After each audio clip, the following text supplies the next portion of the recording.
안녕하세요. 부버지 김현민 기자입니다. 김민재 선수의 새 소속팀 바이언이 비상에 걸렸습니다. 주전 골키퍼 마누엘 노이어의 발 부상 상태가 당초 예상했던 것보다 더 심각하다라는 보도들이 나오고 있습니다. 이와 함께 바이언은 새로운 골키퍼 물색에 나서고 있습니다. 지금 워커 영입이 실패로 돌아갔고 케인 영입도 난항 중인 가운데 골키퍼 영입까지 나서야 되는 상황이면서 현재 바이언은 상당한 공경에 처해 있는 상태입니다.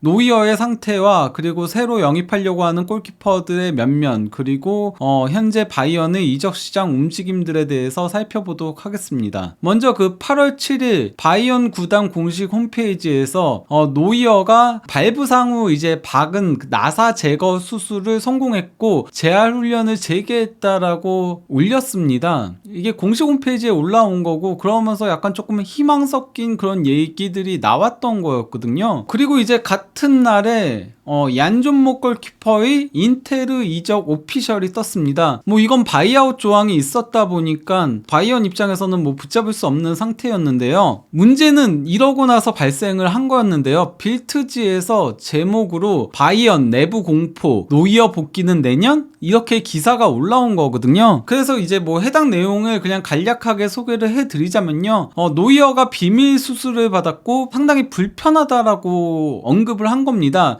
이게 그 수술을 받으러 들어가는 노이어의 모습을 이제 빌트지에서 특유의 그 도촬을 한 장면인 건데요. 그러면서 그 지난 몇 주, 몇 달 동안 노이어는 훈련 내내 점점 더 힘들어했고 고통과 좌절을 겪었다고 합니다. 그러면서 이제 노이어 측은 시즌 개막을 위한 컴백 이야기를 했었으나 빌트지 정보에 따르면은 바이언 내부적으로 올해가 아닌 내년 2024년 1월에나 복귀할 수 있다는 비공개 발언을 하는 목소리가 나오고 있다라고 하는 거죠. 여기에 대해 이제 한 네티즌인 로베르트는 의사인 것 같아요. 사진에 이렇게 수술할 때 쓰는 그 모자랑 그리고 또 이제 그 마스크까지 한 거 보면은 수술은 원래 예정됐던 간단한 나사를 빼는 거였다라고 하면서 빌트지가 또 유난 떠네, 약간 좀 이런 식으로 이제 반응을 했던 거였거든요. 근데 하루 뒤에 빌트지에서 또다시 추가 정보가 나왔습니다. 노이어가 제대로 킥을 하지 못한다라는 건데요. 그러면서 이는 상당히 큰 문제이다라고 하면서 몇 주 전 필드에서 훈련할 때 왼발 킥에 어려움을 겪는 게 눈에 띄었다라고 해요. 그러니까 오른발로 지지를 하면서 왼발로 킥을 해야 되는데 그 오른발 지지를 잘 못했다라고 하고요. 점프를 할 때도 매우 조심스럽고 망설이는 게 보였다라고 하면서 이전 보도에서는 2024년 복귀 예정이라고 얘기를 했잖아요. 그게 이제 바이언 내부 정보에 따르면은 2024년에 복귀할 수도 있다라고 얘기를 한 건데, 최선의 경우로 따지더라도 8주에서 10주가량 더 빠질 걸로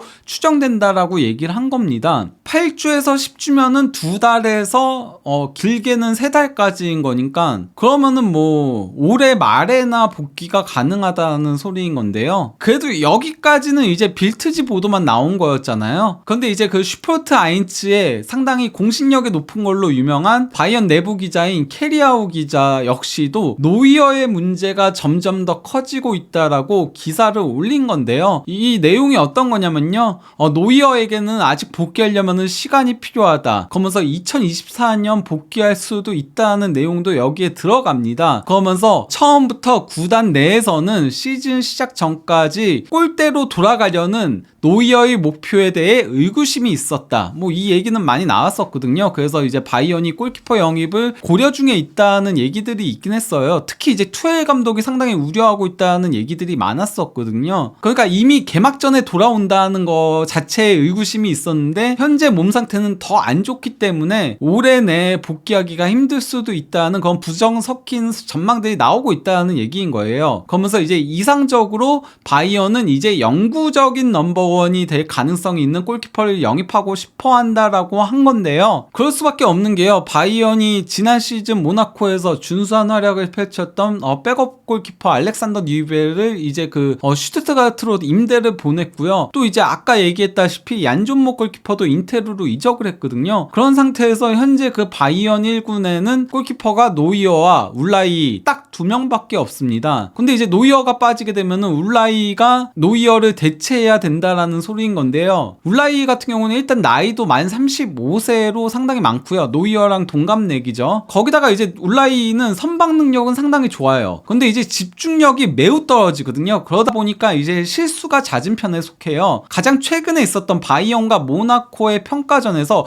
울라이가 정말 눈부신 선방을 펼치면서 좋은 평가를 받긴 했지만은 발밑에서는 상당히 실수들이 잦았어요. 그러다 보니 이제 그 김민재 선수도 울라이와의 이런 패스에서의 조금 신경을 쓰면서 플레이를 하다가 실수가 많이 발생을 했고 거기서 실점이 나왔었죠. 일단 그 투엘 감독이 골키퍼부터 만들어가는 플레이들을 상당히 중요시 여기는데 울라이 골키퍼로부터 나오는 패스 자체가 안 좋다 보니까 이게 패스가 잘못 갈 경우에는 수비수가 받더라도 바로 압박에 둘러싸이는 그런 장면들이 많았어요. 그래서 이제 압박에 둘러싸인 상태에서 위험천만한 패스들이 나오면서 이제 바이언이 후방 빌드업에서 끊기는 장면들이 상당히 많았던 거였죠. 근데 만약에 이게 노이어가 뭐 오래 못 나오는 것도 못 나오는 거지만은 노이어가 정말 킥에 있어서 문제가 발생을 한다면은 그러면 이건 두고두고 문제가 될 위험성이 있다는 겁니다. 이러한 가운데 그 캐리아우 기자가 곧바로 이제 그 새로운 골키퍼 후보라고 해가지고 바이언이 첼시의 케파 아리사발라가 영입을 추진하고 있다. 현재 그 협상 중에 있다라고 하면서요. 투엘이 그를 추천했고 그는 미넨으로 이사하는 것을 충분히 상상할 수 있다라고 한 건데 뭐 실제 투엘 감독이 첼시 감독 시절에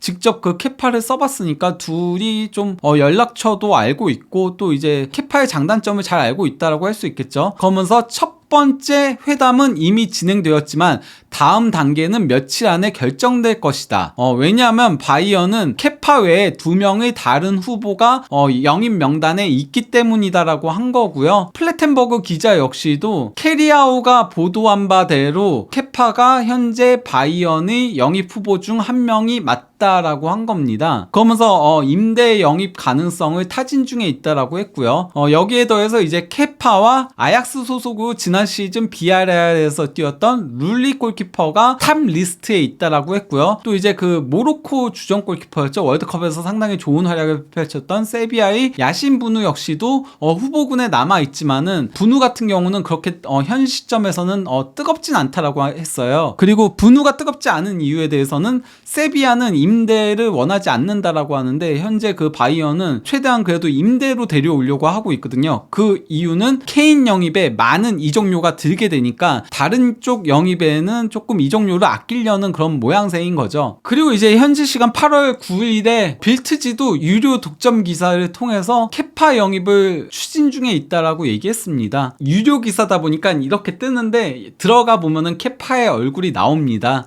그리고 또 이제 플래텐버그 기자 역시도 추가 보도로 룰리와 케파가 현재 레이스 중에 있다. 그러니까 이 둘을 놓고 영입을 추진 중에 있다라고 얘기를 한 거죠. 그러면서 이제 선수 에이전시와 최근 대화를 나눴다라고 얘기를 했고요. 근데 이제 플래텐버그 기자 같은 경우는 룰리에 대해서 상당히 많은 의견들이 있다라고 하면서 특히 비아레알에서의 경기력에 대해서 상당히 많은 얘기들을 하고 있다라고 그러면서 조금 더 룰리 쪽에 무게 중심이 실리는 것처럼 플래텐버그 기자는 얘기했어요. 이는 뒤에 얘기 나오는 것과는 조금 다른 부분이 있긴 한데요. 그러면서 이제 부누는 현재 근접하지 않은 상태다. 떨어져 있는 상태다라고 했고요. 그리고 여전히 바이언은 제대로 된 해결책을 찾는데 매우 어려워하고 있다.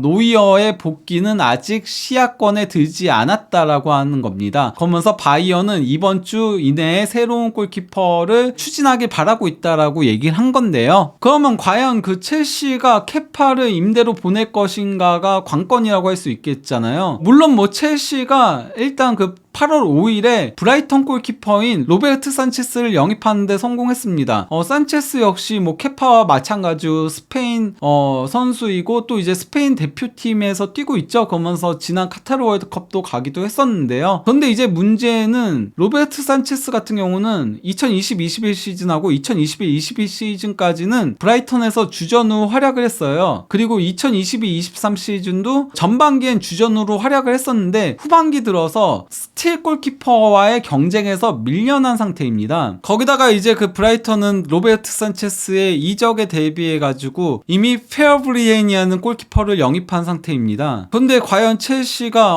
로베르트 산체스를 믿고 케파를 임대를 보내줄 수는 의문이라고 할 수 있겠죠. 물론 뭐 로베르트 산체스를 영입하기 위해 첼시는 2천만 파운드의 기본급에다가 옵션 500만 파운드까지 포함되어 있다라고 해요. 즉 총 이적료가 2,500만 파운드거든요. 이거는 백업 골키퍼 영입에는 상당히 큰 금액이기 때문에 거기다가 이제 케파 골키퍼가 워낙 많은 연봉을 받고 있어서 원래는 케파를 판매할 생각이 있었다라는 보도들도 많이 나왔었거든요. 근데 제가 봤을 때는 첼시 같은 경우도 일단 케파랑 로베르트 산체스 하는 거 보고서 로베르트 산체스가 잘한다면은 케파 판매에 나서지 않을까 그렇게 생각이 들기 때문에 현재로서는 첼시가 케파를 과연 바이언의 임대로 보낼지는 의문이 있다라고 할 수 있겠습니다. 이러한 가운데 키커즈에서 바이언의 이적 노력, 케인과의 회담은 계속, 그리고 케파는 진지한 후보라고 제목으로 이제 현재 그 바이언의 이적 시장을 다룬 기사가 있거든요. 뭐 해당 내용을 보면은 여름 이적 시장은 23일 후에 마감된다. 한편으로는 충분한 시간이 있지만 다른 한편으로는 천천히 바이언을 압박하고 있다라고 하면서 현재 바이언의 상황이 그렇게 녹록치 않다라는 것들에 대해서 얘기를 하면서요. 이제 케인에 대해서는 케인 협상은 계속되고 있다. 선수는 브렌트포드와의 개막전 이전에 거취를 결정하고 싶어한다. 잉글랜드 언론들은 일관되게 개막전 전까지 이적이 성사되지 않는다면 케인은 토트넘에 잔류할 것이라고 보도하고 있다. 그러하기에 바이언은 과연 토트넘이 원하는 금액까지 최대한 맞춰줄 것인지 아니면 케인을 포기할 것인지 빠른 시일 내에 결정을 해야 된다라고 한 거고요. 또 그리고 이제 케파와 관련해서는 현재 바이언이 골키퍼를 계약하려고 하는데 대부분은 임대로 데려오려고 하고 있다. 그러면서 이제 울라이 골키퍼 뒤에는 프로 경험이 일천한 톰 리치 휠스만이 유일하다. 이 선수는 이제 바이언 2군 골키퍼거든요. 만 19세고요. 그리고 또 이제 케파는 뜨거운 후보다. 그리고 여기서 키 커지는 플래텐버그 기자와 조금 다른 얘기를 하는데요. 룰리는 훨씬 덜 뜨겁다라고 하면서 이유에 대해서는 아우크스부르크와의 평가전에서 부진한 모습을 보였기 때문이라고 했고요. 또 이제 그 워커 영입 실패로 파바르는 남을 것이라고 판단된다라고 얘기를 한 건데요. 근데 그 파바르의 거취에도 다소 변수가 발생을 하고 있습니다.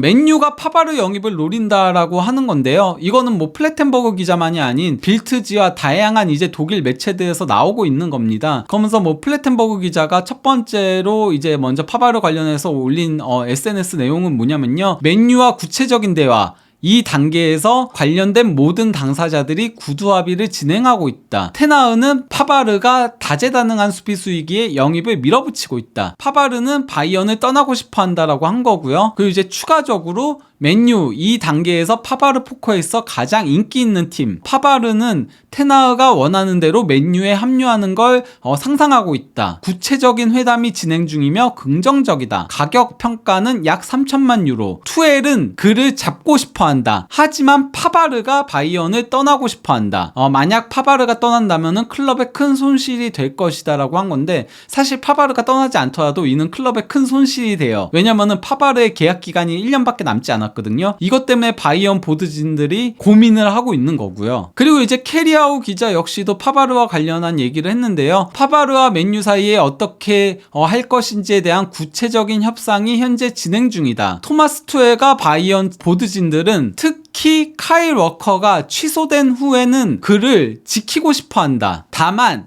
잔류는 여전히 파바르에게 선택사항이 아니다. 그는 또 다른 최고 리그에서 새로운 도전을 원한다라고 한 겁니다. 즉 파바르가 계속 떠나고 싶어 한다면은 바이언이 과연 파바르를 잡을 수 있을까라는 건데, 그나마 위안거리라면은 파바르가 맨유의 유일한 영입 옵션이 아니라는 거예요. 지금 파바르 영입설이 나오게 된 계기 자체는 맨유가 현재 그 팀의 백업 센터백인 메가이어가 웨스트햄 이적에 근접한 상태거든요. 뭐 3천만 파운드로 이제 이적이 성사 직전에 있다라고 하는 건데요. 여기에 대해 그 로마노 기자가 메가이어의 대체 후보 3인으로 파바르 그리고 토디보, 탑소바 이렇게 3명을 뽑은 겁니다. 즉 맨유는 현재 파바르가 3명의 영입 대상들 중에 1명에 불과한 거예요. 즉 토디보를 영입할 수도 있고 탑소바를 영입할 수도 있는 거죠. 그리고 이 둘 중 1명을 영입하게 된다면은 자연스럽게 파바르 영입 전선에서는 발을 뺄 거고요. 근데 현재까지의 바이언의 이적 시장은 그렇게 성공적이지 못하다라고 할 수 있겠습니다. 돈을 들여서 영입한 선수는 김민재가 유일해요. 게레이루랑 콘라드 라이머 이 두 선수 물론 뭐 좋은 선수들이지만은 보스만으로 데려왔거든요. 즉 이적료 지출이 없는 가운데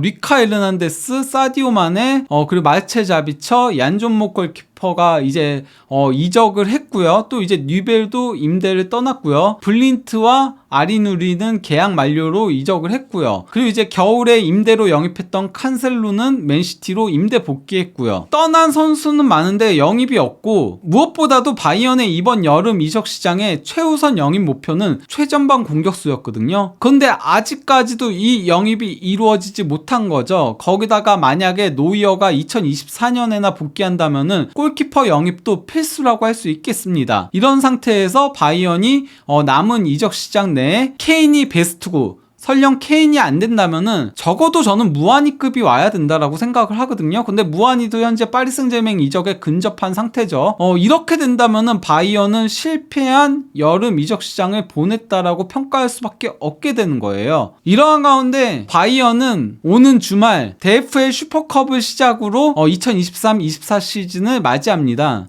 그리고 8월 19일에는 브레멘과의 분데스리가 개막전이 있고요. 그리고 아우크스부르크전을 거쳐서 9월 들어서 이제 메넨글라드바흐와 레버쿠젠으로 이어지는 힘든 일정을 앞두고 있습니다. 8월 일정은 그나마 수월한 편에 속해요. 슈퍼컵은 어쨌건 간에 뭐 이게 이벤트 성격이 있다 보니까 그렇게 중요하진 않다라고 할 수 있고요. 분데스리가 첫 2경기가 그나마 상대들이 하위권 팀들이거든요. 근데 이제 9월 1일에 이적 시장이 막을 내리잖아요. 그러고 나서 당장 메넨글라드바흐 같은 경우는 뭐 이 팀도 지난 시즌 중위권 팀이긴 했는데 이 팀이 유난히 바이언 킬러잖아요. 바이언이 분데스리가에서 어지간한 팀들 상대로는 다 맞대결에서 크게 앞서는데 메넨글라드바흐만 만나면은 유난히 약한 모습을 보여요. 그렇기 때문에 바이언 입장에서는 상당히 까다로운 일전이라고 할 수 있겠고, 또 이제 레버쿠젠 같은 경우는 분데스리가에서 상위권 팀인데다가 사비 알론소 감독이 부임하면서 많이 올라왔던 부분도 있고, 또 이제 이번 여름 이적 시장에서 선수 영입을 상당히 잘한 편에 속하거든요. 그런 점을 고려하면은 과연 바이언이 이적 시장이 마감되기 이전까지 원하는 공격수와 또 이제 골키퍼를 영입할 수 있을지, 그리고 파바르를 지킬 수 있을지, 혹은 파바르가 떠난다면은 새로운